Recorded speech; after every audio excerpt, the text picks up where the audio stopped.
So hello and welcome back to my channel. तो आज हम बात करने वाले हैं poverty employment and social sector related committees के बारे में। तो सबसे पहली कमेटी है दांदेकर कमेटी और सेकंड है तेंदुलकर कमेटी।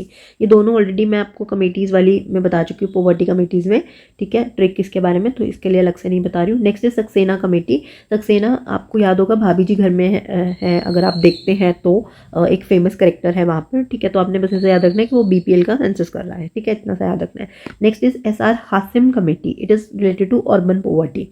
तो हासिम हासिम से क्या आपको खांसी जैसा कुछ रिजेंबल हो रहा है, खांसी खांसी ऐसे करके, ठीक है। तो खांसी कब आती है? जो लोग अर्बन एरियाज में रहते हैं, जो पॉल्यूशन में रहते हैं, ठीक है, तो इसलिए अर्बन पॉवर्टी से रिलेटेड हो गया। नेक्स्ट है अर्जुन सेन गुप्ता। इसको आपको डायरेक्टली याद करना पड़ेगा, अनऑर्गेनाइज सेक्टर से रिलेटेड है। नेक्स्ट है अभिजीत सेन गुप्ता कमेटी। तो अभिजीत सेन गुप्ता जो कमेटी है इसको आपने ऐसे याद रखना है, ये दो उससे रिलेटेड है। एक है लॉन्ग टर्म फूड पॉलिसी और एक है फ्यूचर ट्रेडिंग इन एग्रीकल्चर। तो आपको याद होगा इंडियन आइडल में सबसे पहले जो विनर थे वो थे अभिजीत सावंत। तो हमने इसको ध्यान में रख के अभिजीत सेन गुप्ता कमेटी को याद किया है।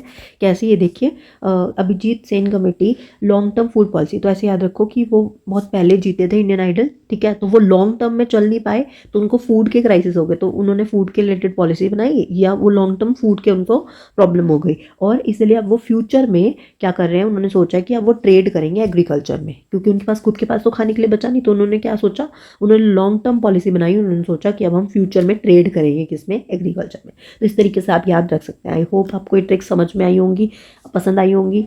Till then thank you and bye bye.